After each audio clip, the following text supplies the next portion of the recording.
You know, no two nations are more affected by the global jihad than America and Israel.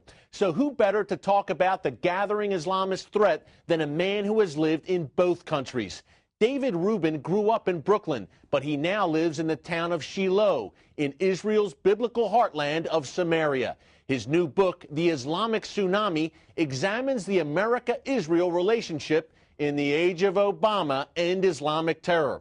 In part one of our interview, David discusses in gripping detail how he and his 3-year-old son were nearly killed by Palestinian terrorists in 2001. Check it out.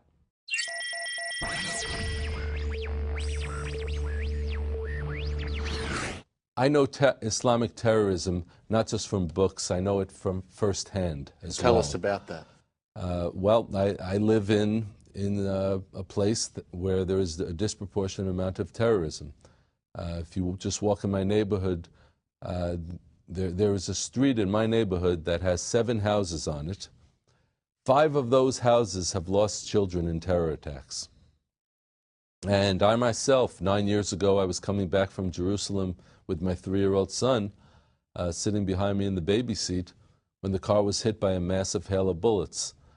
I was shot in the leg, my son was shot in the head, and well, it was just, I didn't know how to deal with the attack. We were in the car. The car was, he was shot in the head. The bullet, I later found out a bullet went through his head, his skull, causing a skull fracture. It went through his neck, causing internal bleeding in the brain. And the car was completely dead. The bullets were flying. I didn't know how I was going to get out of there. I spoke to my son. His eyes were wide open. His mouth was wide open. There were no sounds coming out. He looked like he was trying to scream or to cry. But I turned the ignition. I figured he's just in shock. I got to get to an ambulance. The blood is flying out of my leg. I couldn't get the car to start. I tried shifting gears, everything, park, drive, neutral. Every time turning the ignition, the car wasn't starting. Finally, the car started as if it had never had a problem starting before. I hit the gas, and I drove nearly 120 miles an hour to get to the next community where I hoped I could get an ambulance. And meanwhile, your son is in the car losing blood. I didn't know it. I didn't know it because it was in the back of his head. 3 years old.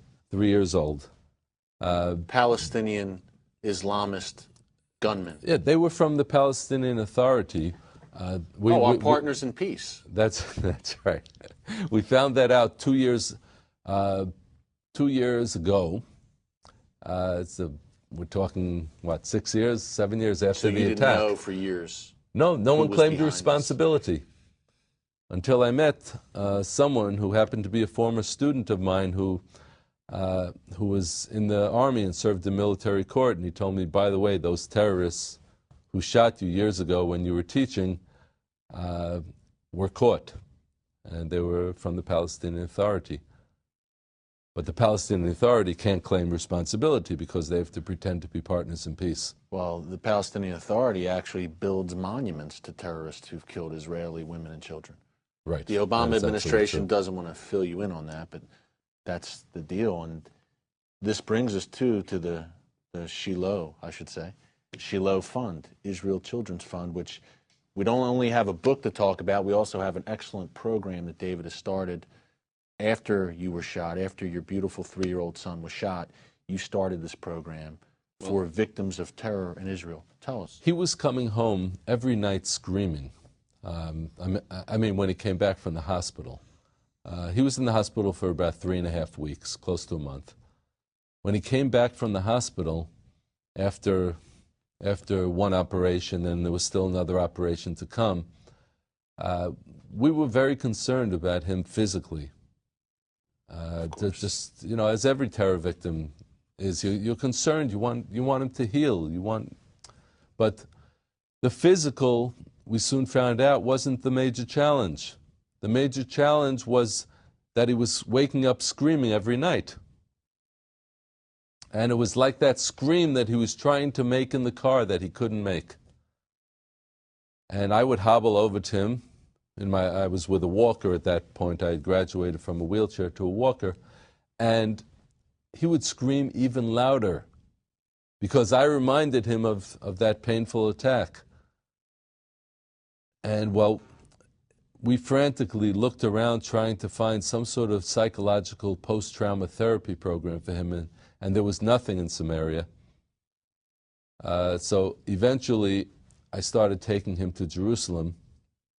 We had to go back into the car after the trauma of being shot in his car.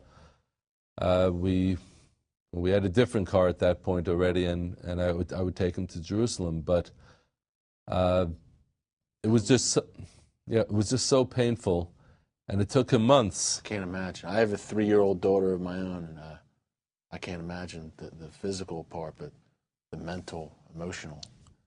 It was just trauma. So painful because I was his protection. Anyone who has a 3-year-old child knows how that child looks up to his or her father as this great protector, and I wasn't able to protect him. That was the most painful thing of all. But after talking to his kindergarten teacher about a year and a half later, and she said to me, "Don't you realize that there are at least 5 children in your son's class alone who have either been killed or wounded in terror attacks or lost siblings in terror attacks?" And she said, those children need therapy, those children need help.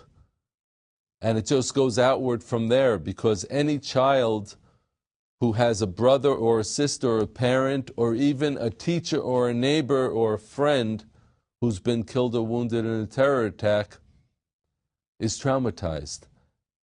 And I knew that we had to help all the children, because all of the children have been traumatized in one way or another. This is from life. The terrorism. This is daily life in Israel. This is how it is. Well, this is what Israeli women, children, innocent civilians are subjected to every day. And when we go out on the roads, there is always that concern that it could happen again. And it has happened again to many other families. And Americans need to hear this, David, because for anyone who hasn't been to Israel, you might not understand the proximity of Palestinian jihadists who want to wipe Israel off the map. They're right over the valley, as David said. You have to get on the ground in Israel and see it with your own 2 eyes. Hearing David talk about it, you realize what Israelis deal with every day. But Eric, the response to terrorism, can be to go into a shell, as many terror victims do. They just become depressed, they go into a shell. I've seen this child after child, and they don't want to talk, or they just become angry. Children bury it all inside. So I said we have to have programs for these children that will help them to respond properly. And I could have myself, I could have responded that way too. I could have become angry. I could have said we have to have revenge. Well, I'm getting my revenge.